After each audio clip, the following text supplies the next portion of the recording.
بسم اللہ الرحمن الرحیم۔ یہ جو پودا آپ میرے دائیں طرف دیکھ رہے ہیں، اس کو یہاں لوکل زبان یعنی انکو زبان میں اس کو سنبل، پنجابی میں اس کو کسمبلو یا سمبلو، انگلش میں اس کو بربرس ویلگرس کے نام سے جانا جاتا ہے۔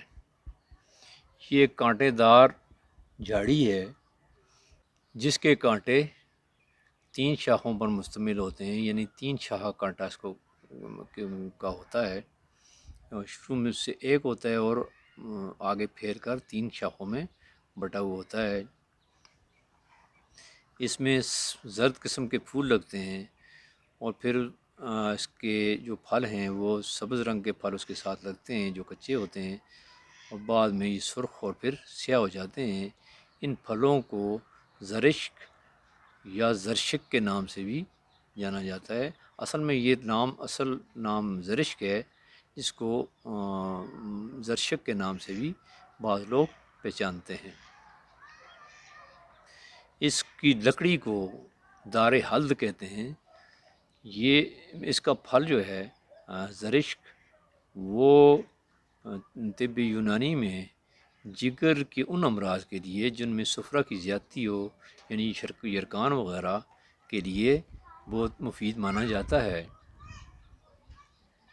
اس کی جو تنے کا چھلکا ہے اس کو کوٹ چھان کر اس کے 2 سے 3 ماشے فی خوراک دینے سے ہڈیوں کی چوٹوں کے لیے مفید مانا جاتا ہے، جبکہ آشوب چشم کے لیے بھی اس کے 2 سے 3 ماشے اندرونی طور پر کھلائے جاتے ہیں۔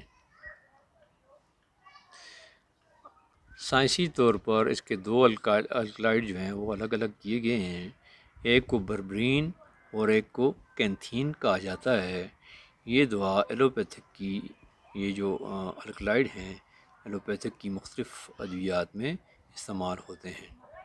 اب میں اپنے اصل موضوع یعنی ہومیوپیتھک کی بربرس ویلگرس کی طرف آتا ہوں، جو اس کی جڑوں کی جو چھلکے ہیں اس سے خاص طور پر یہ بنائی جاتی ہے۔ آپ نے عام طور پر دیکھا ہوگا کہ گردے کے مریض بربرس ویلگرس مدر ٹینچر یا بربرس کیو کو لیے پھرتے ہیں، اور وہ کیونکہ یہ پیشاب آور ہوتی ہے اور اکثر چھوٹی پتھریوں کو یہ پیشاب کے ذریعے سے نکال دیتی ہے۔ یہ ایک وسیع الاثر دوا ہے، لیکن بدقسمتی سے اس کو گردوں کی بیماری تک محدود کر دیا گیا ہے۔ جو اس کی جو خاص علامت ہے وہ یہ ہے کہ اس کے درد، خواہ وہ گردوں کا درد ہو، پیٹ کا درد ہو، جگر کا درد ہو، کہ جسم کے کسی بھی حصے کا، ہڈیوں کا درد ہو، جوڑوں کا درد ہو، جسم کے کسی بھی حصے میں درد ہو، وہ درد ایک جگہ سے شروع ہو کر چاروں طرف پھیلتا ہے، اور یہ کنڈیشن ہو جاتی ہے کہ بعض دفعہ مریض اپنی درد کی اصل جگہ کا بھی بتا نہیں سکتا۔ یہ اس کی ایک خصوصیت ہے۔ دوسری جو خصوصیت ہے اس کی یہ ہے کہ جسم کے کسی بھی مقام پہ درد کے ساتھ بلبلے اٹھنے یعنی پانی کے قطرے نکلنے کا احساس ہو تو یہ دوا مفید ہو سکتی ہے۔ اس میں بیماری کوئی بھی ہو سکتی ہے، یا معدے کا درد ہو سکتا ہے، گردے کا ہو سکتا ہے، رحم کا ہو سکتا ہے، کوئی بھی درد اگر اس میں یہ علامت موجود ہو کہ مریض اس میں بلبلے اٹھنے کا احساس یا اس میں پانی کے قطرے نکلنے کا احساس بتائے، تو یہ دعا بلا امر اس کے کہ یہ کون سی بیماری ہے، یہ دعا کام کرے گی۔ جو تیسری اس کی جو خصوصیت ہے وہ یہ ہے، اس کے مریض میں ذہنی طور پر ایک پراگندگی سی پیدا ہو جاتی ہے، جس میں مریض یہ محسوس کرتا ہے کہ کوئی چیز، اس کی کوئی بھی چیز اپنے جسامت سے اس کو بڑی نظر آتی ہے یا بہت چھوٹی نظر آتی ہے۔ سورج غروب ہوتے وقت یعنی مغرب کے وقت اس کی یہ علامات بہت بڑھ جاتی ہیں اور اسے ڈراؤنی شکلیں بھی نظر آنے شروع ہو جاتی ہیں۔ اگر یہ علامت بھی کسی مریض میں پائی جائے تو بلا امر اس کے کہ اس کو کیا مرض ہے، تو یہ دعا اس کے مرض کو دور کر دے گی۔ زندگی میں اس میں ایک علامت یہ بھی پائی جاتی ہے کہ مریض کو اپنے جسم کے اعضاء خاص طور پر سر، دانت اور معدہ اپنی جسامت سے بڑے محسوس ہوتے ہیں، لیکن یہ احساس کسی بھی جگہ جسم کے ہو سکتا ہے۔ درد گردہ جو چلنے سے بڑھ جاتا ہے، یعنی مریض چند قدم بھی نہیں لے سکتا گردے کے درد میں، خاص طور پر بائیں گردے میں اس کا اثر بہت زیادہ ہے۔ بائیں گردے میں درد یہ ایسڈ بینز اور زنکم میٹ کا مقابلہ کرتی ہے۔ ایسڈ بینز میں پیشاب کی جو بدبو ہے وہ عام ہے، اور زنکم میٹ میں مسلسل درد اگر بائیں گردے میں رہے تو زنکم میٹ اس کی دوا ہوتی ہے۔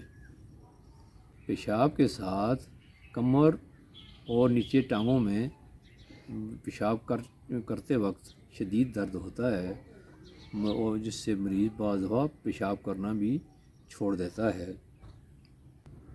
گردے کا درد پیشاب کی نالی سے ہوتا ہوا نیچے فوطے یا ٹانگ کی طرف بڑھتا ہے۔ آنکھوں میں اس کی روشنی سے ذکیریسی ہوتی ہے، یعنی روشنی خواہ قدرتی ہو یا مصنوعی، دونوں صورتوں میں اس میں روشنی سے ذکیریسی ہوتی ہے، لیکن اندھیرے سے خوف بھی اس دعا میں پایا جاتا ہے، یعنی مریض اندھیرے میں بھی نہیں رہ سکتا۔ اگر آپ کو کوئی ایسا مریض ملے جو اندھیرے میں سے خوف محسوس کرے لیکن اس کی آنکھیں روشنی میں چندھیا جاتی ہوں، تو ایسے مریضوں کی دعا بھی بربرس ویلگرس کہلاتی ہے۔ درد حیض میں بھی یہی علامات اس کی، درد ایک مرکز سے اٹھ کر چاروں طرف پھیلتا ہے۔ اسی طرح پتے کا درد بھی اس کا ایک مقام سے چاروں مقام کی طرف پھیلتا ہے، یا پھر پتے کا درد اگر پتے سے کے مقام سے شروع ہو کر بائیں کندھے کی طرف بڑھے تو یہ بہت عام دعا بن جاتی ہے۔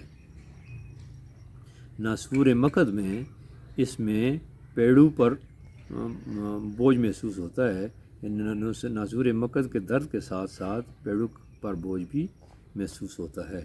کھانے کے بعد اولودگی ہوتی ہے۔ یہ دعا ایکونائٹ کی طرح یا بیلاڈونا کی طرح ان لوگوں کے لیے مفید ہے جو موٹے تازے ہوں اور کھاتے پیتے ہوں، اور یکدم ان کو کوئی بیماری پکڑ لے۔ ناک میں جو نزلہ ہوتا ہے وہ عموماً بائیں طرف اس کا دباؤ زیادہ ہوتا ہے۔ بائیں نتنے سے اگر نکسیر آئے تو یہ دعا اس کے لیے مفید ہو سکتی ہے۔ بائیں طرف گلے میں درد جیسے پھوڑے کا سا درد ہوتا ہے، اور یہ احساس کہ گلے میں کچھ پھنسا ہوا ہے، جس طرح لیکسس میں ایک گیند کا گلے میں احساس ہوتا ہے، گنیشیا میں ایک گولے کا احساس جو معدے سے اٹھ کر گلے کی طرف آتا ہے محسوس ہوتا ہے۔ اس میں مریض یہ محسوس کرتا ہے کہ اس کے گلے میں کچھ پھنسا ہوا ہے، اور اس کے ساتھ بائیں طرف گلے میں درد ہوتا ہے۔ درد کمر جو ہے وہ پہلی حرکت میں رسٹاکس اور کرکری فلور کی طرح بڑھ جاتا ہے۔ رسٹاکس اور کرکری فلور میں یہ درد مقامی طور پر ہوتا ہے، جبکہ اس کا درد نیچے ٹانگوں کی طرف بھی بڑھ جاتا ہے۔ اس کی تمام علامات چلنے سے بڑھ جاتی ہیں۔ اگر ان علامات کو مد نظر رکھ کر ہم بربرس ویلگرس تجویز کریں تو بربرس ویلگرس ہماری بہت سی بیماریوں کے لیے مفید ہو سکتی ہے۔ ہومیوپیتھک میں اس دعا کو آپ مدر ٹینچر سے لے کر 30 تک استعمال ہوتی ہے، لیکن اگر علامات واضح ہوں تو 200 1 m سی ایم 10 m اور 50 m تک بھی استعمال کی جا سکتی ہے، جو بہت شاندار نتائج کی حامل ہے۔ یہ تھی آج کی ویڈیو جو ایک مقامی بوٹی سنبل یا زرش کے بارے میں تھی۔ انشاءاللہ آئندہ بھی اسی انفارمیٹیو ویڈیوز کے ساتھ آپ کی خدمت میں حاضر ہوں گے۔ تب تک کے لیے اللہ حافظ۔